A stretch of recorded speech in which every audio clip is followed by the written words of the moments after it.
हुआ है फिजिक्स का। तो जिसके जिसके पास है भाई सेट बी, वो आप लोग यहाँ से ऑब्जेक्टिव क्वेश्चन सही 70 मार्क्स से मिला सकते हैं, एक भी यहाँ पर रॉन्ग नहीं होगा।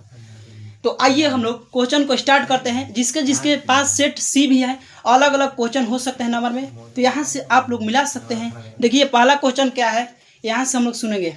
देखिए यहाँ पर क्या बोला है पहला क्वेश्चन कि समांतर संयोजन में प्रतिरोधों का तुल्य प्रतिरोध होता है।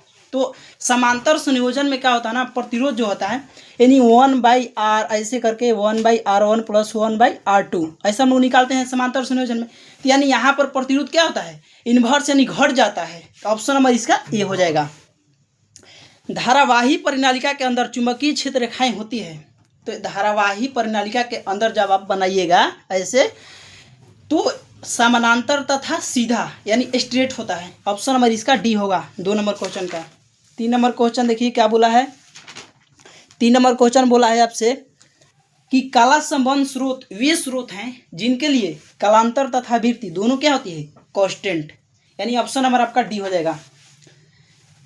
4 नंबर क्वेश्चन देखिए क्या बोल रहा है कि सूर्य से प्राप्त प्राकृतिक प्रकाश होता है। तो सूर्य से जो हमें प्राप्त प्राकृतिक प्रकाश है ना, नेचुरल लाइट, वो होता है अध्रुवित यानी अनपोलराइज्ड। ऑप्शन नंबर बी होगा इसका। 5 नंबर क्वेश्चन देखिए क्या बोल रहा है कि रेडियो धर्मिता का खोज किसने की थी, हेनरी बेकरॉल ने किया था। और आप लोगों को बता दें यहाँ पर अगर डेट पूछेगा तो 1896 ईस्वी में किया था। और यहाँ पर इसके लिए और एक खास पॉइंट, इसकी खोज के लिए इनको हेनरी बेकरॉल को नोबेल प्राइज भी मिला है। अब आइए 6 नंबर क्वेश्चन की तरफ हम लोग। प्रसारण विधि द्वारा संचार का उदाहरण है। तो इसका ऑप्शन होगा रेडियो भी है और टेलीविज़न भी है, यानी ऑप्शन डी होगा इसका राइट आंसर, यानी ए और सी, रेडियो और टेलीविज़न दोनों। ऑप्शन नंबर 7 नंबर क्वेश्चन देखिए, किस उपकरण का उपयोग विभव नियंत्रक के रूप में किया जाता है। तो विभव नियंत्रक के रूप में किसका उपयोग किया जाता है, जेनर डायोड। Option C. देखिए लड़का बी मारा है, वो आपका गलत आंसर है, यानी इसका आंसर राइट क्या होगा, जेनर डायोड सी। 8 नंबर क्वेश्चन देखिए क्या बोल रहा है कि वर्ल्ड वाइड वेब का आविष्कार किसने किया था। लड़का देखिए यहाँ पर क्या मारा है, अलेक्जेंडर वेल, यानी ये आपका रॉन्ग आंसर है। इसका आंसर क्या होगा सटीक, टिम बर्नर्ली, यानी इसका ऑप्शन क्या होगा ए, ऑप्शन नंबर ए होगा 8 नंबर का। 9 नंबर क्वेश्चन देखिए क्या बोल रहा है कि निम्नलिखित में से कौन सा व्यंजक वैद्युत ऊर्जा को दर्शाता है, यानी वैद्युत ऊर्जा को कौन सा दर्शाता है। तो इसका हो जाएगा VIT, ऑप्शन नंबर 1। आगे ये 10 नंबर क्वेश्चन की तरफ बढ़ते हैं कि एक अल्फा कण को दूसरे अल्फा कण की ओर लाने पर निकाय की स्थित ऊर्जा क्या होती है, यानी निकाय की स्थित ऊर्जा में क्या होती है, इंक्रीज यानी बढ़ती है। ऑप्शन नंबर ए हो जाएगा। 11 नंबर क्वेश्चन देखिए, पानी का परावैद्युत स्थिरांक होता है, यानी आपका ये 80 हो जाएगा। ये जो होता है ना धातु के लिए होता है इन्फिनेटिव। धारा घनत्व विशिष्ट चालकता तथा वैद्युत क्षेत्र की तीव्रता और ई के बीच संबंध क्या होता है। ये जो संबंध होता है J = ρe, यानी ऑप्शन नंबर होगा डी 12 का। 13 नंबर क्वेश्चन बोला है कि कार्बन प्रतिरोध के पीले रंग का कोड क्या होता है। तो पीले रंग का जो कोड होता है ना 4, यानी option number A. 14 number question देखिए क्या बोल रहा है कि सापेक्ष पारगम्यता बराबर होता है। सापेक्ष पारगम्यता बराबर क्या होता है कि μ1 = μ/μ0, यानी ऑप्शन नंबर बी होगा 14 का। आइए 15 नंबर क्वेश्चन की तरफ हम लोग बढ़ते हैं। क्या बोल रहा है कि B² की विमाएँ वही होगी जो इनमें से किसका होता है। तो देखिए इनमें से ऊर्जा घनत्व, यानी ऑप्शन नंबर इसका ए हो जाएगा, यानी एनर्जी डेंसिटी, ऊर्जा घनत्व की। 16 नंबर क्वेश्चन देखिए क्या बोल रहा है, निकेल है, निकेल क्या है, एक लौह चुंबकीय है, यानी फेरोमैग्नेटिक, ऑप्शन नंबर सी होगा। 17 नंबर क्वेश्चन की तरफ हम लोग बढ़ते हैं। अर्ध तरंग दिष्टकारी में यदि निवेशी आवृत्ति 50 हर्ट्ज है तो निर्गम आवृत्ति क्या होगी। तो अर्ध तरंग दिष्टकारी में, देखिए दिष्टकारी में बोला है कि आवृत्ति 50 हर्ट्ज है तो निर्गम आवृत्ति होगी, तो वही होगा, सेम इसमें होता है, यानी 50 हर्ट्ज ही, ऑप्शन नंबर डी। 18 नंबर क्वेश्चन बोला है कि 1 मिलीग्राम द्रव्यमान क्षति से कितनी जूल ऊर्जा मुक्त होती है, यानी 9 इसका आंसर देखिए लड़का मारा है 9 × 10 पावर 6 जूल, यानी आपका ये गलत आंसर है। इसका सही आंसर होगा 9 × 10 के पावर 10 जूल, यानी ऑप्शन नंबर सी होगा 18 का। 19 नंबर क्वेश्चन देखिए क्या बोल रहा है कि 49 विभव और 49 वोल्ट और 64 वोल्ट से त्वरित दो इलेक्ट्रॉन से जुड़े डी ब्रॉग्ली तरंगदैर्घ्य का अनुपात क्या होगा। तो इसका जो तरंगदैर्घ्य का अनुपात होगा ना, ये भी आंसर गलत है। इसका आंसर होगा 8:7, ये आंसर नंबर डी होगा, ये बी नहीं होगा, बी गलत है। 20 नंबर क्वेश्चन पर हम लोग पहुंच चुके हैं। प्रकाश की एक किरण समतल दर्पण पर अभिलंबोत रूप से आपतित होती है, परावर्तन कोण होगा।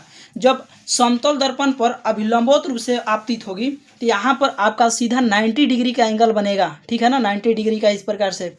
यानी ऑप्शन नंबर हो जाएगा यहाँ पर आपका 90 डिग्री बोल रहे हैं, सॉरी, ये भी, इसका भी आंसर गलत होगा, 0 डिग्री होगा, यानी इसका ऑप्शन होगा बी। ऑप्शन नंबर ए नहीं होगा, ये ए गलत है भाई, 20 नंबर का, यानी 0 डिग्री होगा, सॉरी, इसका आंसर होगा बी, 0 डिग्री। 21 क्वेश्चन देखिए, 21 बोल रहा है कलांतर फाई पथांतर लेमडा से संबंधित है, यानी लेमडा बटे में 2 फाई, यानी इसका ऑप्शन हो जाएगा सी, 21 का। 22 नंबर क्वेश्चन देखिए क्या बोल रहा है कि दूरदृष्टि दोष को दूर करने के लिए प्रयुक्त लेंस होता है। दूरदृष्टि दोष को देखिए, ये भी आंसर गलत मारा है लड़का, अवतल नहीं होगा। दूरदृष्टि दोष को दूर करने के लिए हम लोग उत्तल लेंस का प्रयोग करते हैं। किसका प्रयोग करते हैं भाई? उत्तल लेंस का प्रयोग करते हैं। अब ये प्रकाश की तीव्रता,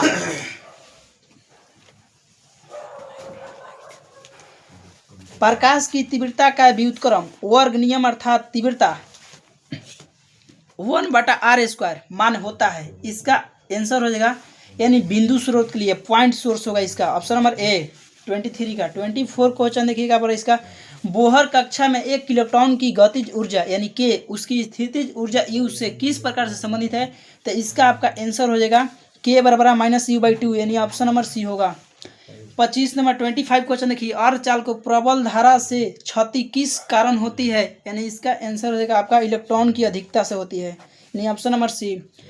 26 देखिए क्या बोल रहा है, किसी जर्मेनियम क्रिस्टल को पी टाइप अर्धचालक में परिवर्तित करने के लिए अपद्रव्य तत्व की संयोजकता होती है, कितना होगा इसका, ऑप्शन नंबर बी, यानी 3, इसका आंसर हो जाएगा आपका 3। अब ये 27 क्वेश्चन क्या बोल रहा है देखिए कि संचार प्रणाली में पुनरावर्तक होता है।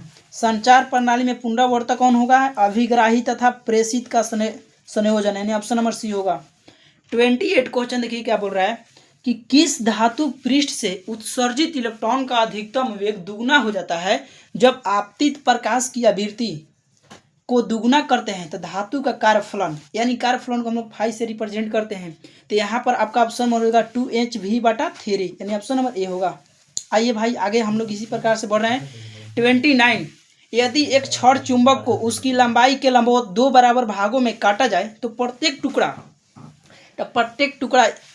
कम चुंबकीय घूर्ण के साथ एक नए चुंबक की तरह व्यवहार करेगा जब इसको हम लोग काटते हैं, तो ठीक ऑप्शन नंबर डी होगा 29 का। आइए हम लोग 30 नंबर क्वेश्चन की तरफ बढ़ रहे हैं। धारितीय प्रत्यावर्ती धारा परिपथ में धारा विभवांतर के अग्रामी होती है, यानी इसका ऑप्शन नंबर ए हो जाएगा 30 का, ऑप्शन नंबर ए। 31 क्या बोल रहा है, संधारित्र एक आदर्श कुचालक है। ये देखिए ये लड़का मारा है जिसका हम सेट लिए हैं प्रत्यावर्ती धाराओं के लिए, बिल्कुल गलत है। इसका आंसर होगा आपका डायरेक्ट करेंट्स, यानी डिस्ट धाराओं के लिए, ऑप्शन नंबर बी होगा। इंग्लिश मीडियम का भी बच्चा मिला सकता है यहाँ से। विस्थापन धारा का मात्रक होता है, ये मारा है एम्पियर इंटू मीटर, ये भी गलत है, लेकिन इसका आंसर क्या होगा, एम्पियर, यानी ए से रिप्रेजेंट करते हैं जिसको, ऑप्शन नंबर बी। अब ये 33 नंबर क्वेश्चन क्या बोल रहा है कि सूर्य के प्रकाश का स्पेक्ट्रम होता है। सूर्य के प्रकाश स्पेक्ट्रम किसको नहीं मालूम है, ये आपका होगा सतत बोल रहे हैं, सॉरी रुकिए, इसका आंसर होगा काली रेखा का स्पेक्ट्रम। सूर्य के प्रकाश का स्पेक्ट्रम कैसा होता है, काली रेखा का स्पेक्ट्रम, ऑप्शन नंबर सी होगा, यानी 33 का सी। 34 क्वेश्चन क्या बोल रहा है, दृश्य क्षेत्र अधिकतम होगा उत्तल दर्पण के लिए, ऑप्शन नंबर बी होगा। अब ये 35, हवा में लाल प्रकाश तथा नीले प्रकाश के अपवर्तनांक का अनुपात होता है, इसका होता है 1 से कम होगा, ऑप्शन नंबर ए। 36 क्वेश्चन देखिए, R1 तथा R2 त्रिज्याओं के दो चालक गोले के पृष्ठों पर आवेश के पृष्ठ घनत्व बराबर है। पृष्ठों पर वैद्युत क्षेत्र की तीव्रताओं का अनुपात क्या होगा, 1:1, किसको नहीं मालूम है, ऑप्शन नंबर डी। 37, ओम का नियम तब लागू नहीं होता है जब, इसमें से ऑप्शन देखिए क्या दिया है, तापमान बदलता है, तापमान स्थिर रहता हो, इनमें से कोई नहीं विभवांतर बदलता हो। तो ओम का नियम कब लागू नहीं होगा? जब हम लोग विभवांतर को क्या करते हैं, बदलते हैं। यानी ऑप्शन नंबर इसका, सॉरी इसका यहाँ पर लड़का मारा है, विभवांतर बदलते हैं, यानी इसका आंसर गलत है। इसका आंसर होगा सही टेम्परेचर चेंज, यानी जब हम लोग तापमान को बदलते हैं। तो ऑप्शन नंबर ए होगा 37 का। 38 क्या बोला है कि प्राकृतिक विद्युत चुम्बकीय प्रेरण का उदाहरण है। तब प्राकृतिक विद्युत चुम्बकीय प्रेरण का उदाहरण है यानी बिजली गिरना। ऑप्शन नंबर डी होगा, ये गलत है, ए रेडियो नहीं होगा। 39 देखिए क्या बोला है, अपचाई ट्रांसफर में कौन सी राशि घटती है? अपचाई ट्रांसफर में वोल्टेज, यानी ऑप्शन नंबर बी होगा। 40 नंबर क्वेश्चन देखिए, पानी का अपवर्तनांक 1.33 है, यानी पानी में प्रकाश की चाल क्या होगी? तो इसका ऑप्शन हो जाएगा सी, यानी 40 का सी नंबर। 41 देखिए, प्रकाशीय इलेक्ट्रॉन की अधिकतम गतिज ऊर्जा किस प्रकार परिवर्तनशील होती है? इसका ऑप्शन हो जाएगा रैखिक रूप से आवृत्ति के साथ तथा आपतित विकिरण की तीव्रता से स्वतंत्र, यानी इसका ऑप्शन नहीं होगा, बी। अब बढ़िए 42, निम्नलिखित में से किसे न्यूक्लियन के रूप में जाना जाता है? न्यूक्लियन किसे कहते हैं? प्रोटॉन, तो केवल प्रोटॉन को नहीं, गलत है। प्रोटॉन तथा इलेक्ट्रॉन, ये भी गलत है। न्यूट्रॉन तथा इलेक्ट्रॉन, ये भी नहीं होगा। नहीं, इसका हो जाएगा न्यूक्लियन के रूप में प्रोटॉन और न्यूट्रॉन को जानते हैं, ऑप्शन नंबर सी। जब एक विद्युत द्विध्रुव P को एक समान वैद्युत क्षेत्र E में रखा जाता है तो P और E के बीच किस कोण पर बल आघूर्ण का मान महत्तम होगा? यानी महत्तम यानी मैक्सिमम होगा, यानी इसका ऑप्शन होगा सी, 90 डिग्री पर इसका मान मैक्सिमम होता है।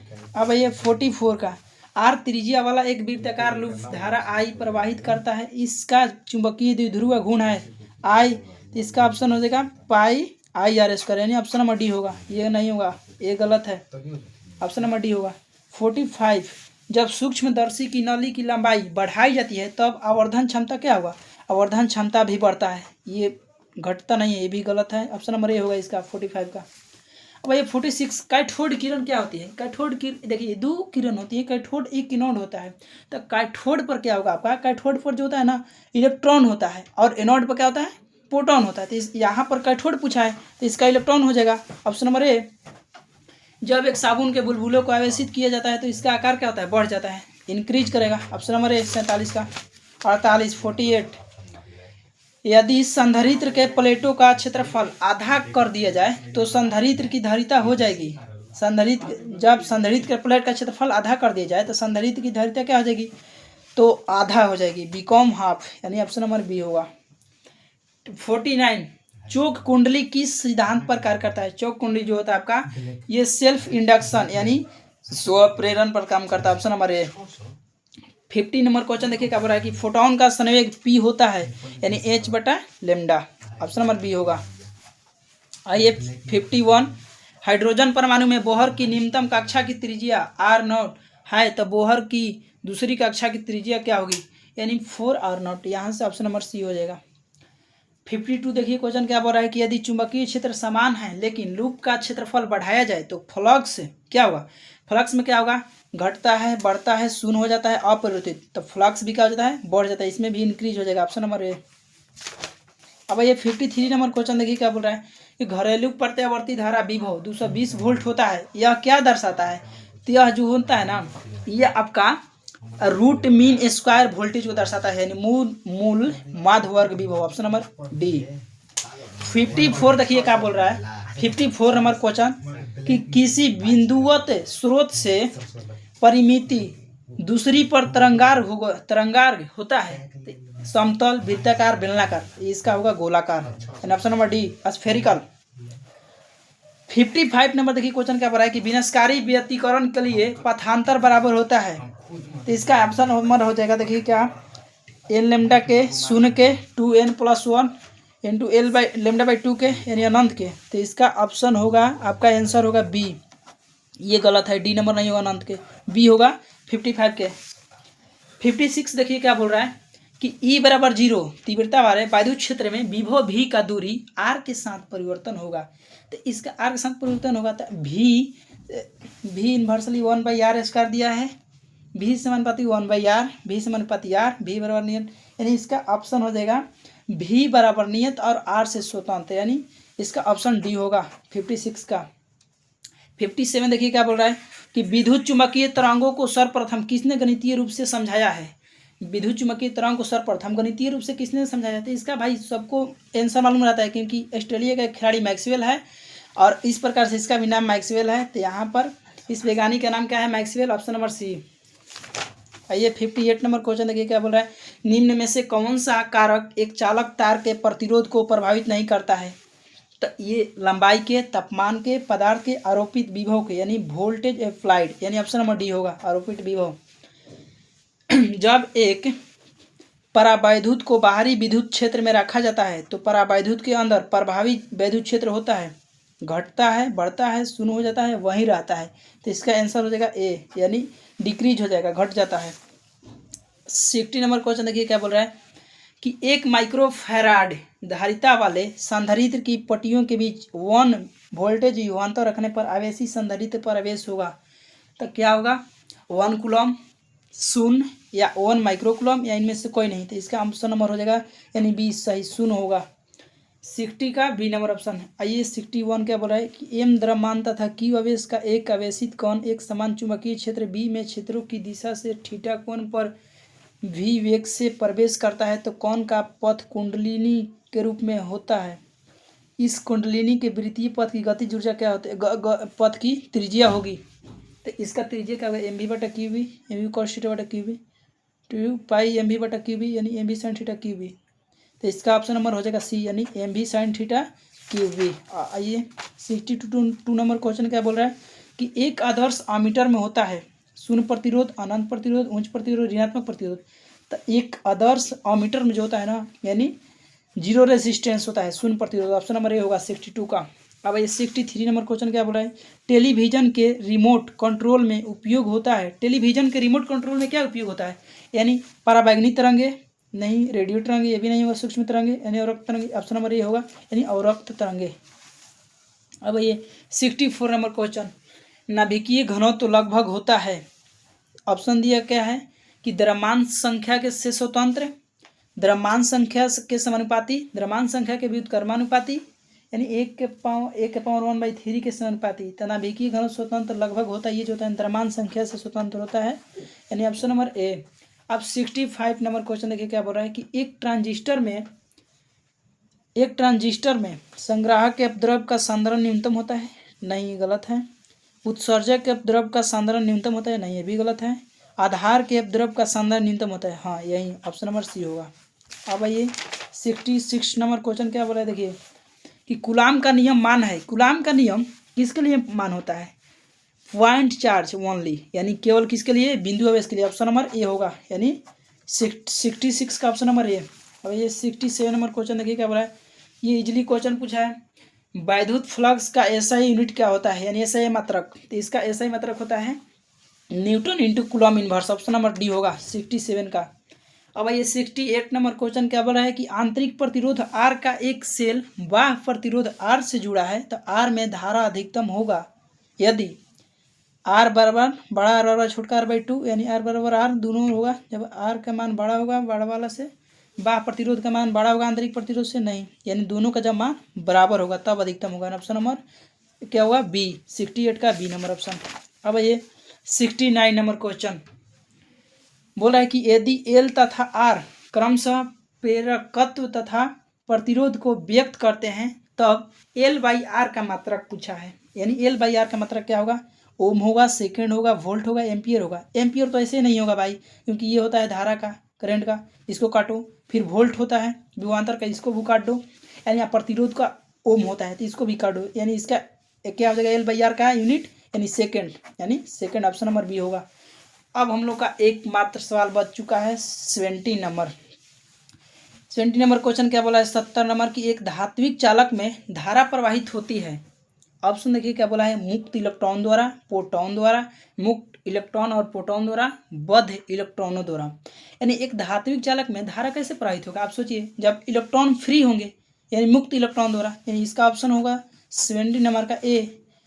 तो गाइस आप लोग का यह वीडियो कैसा लगा, आप लोगों से यही मैं चाहूँगा कि जो भी इस वीडियो को देख रहे हैं और जिसने भी यहाँ से मिलाया है अपना आंसर की, तो किसको किसको कितना सही हो वो आप लोग कमेंट बॉक्स में एक बार ज़रूर बताइएगा।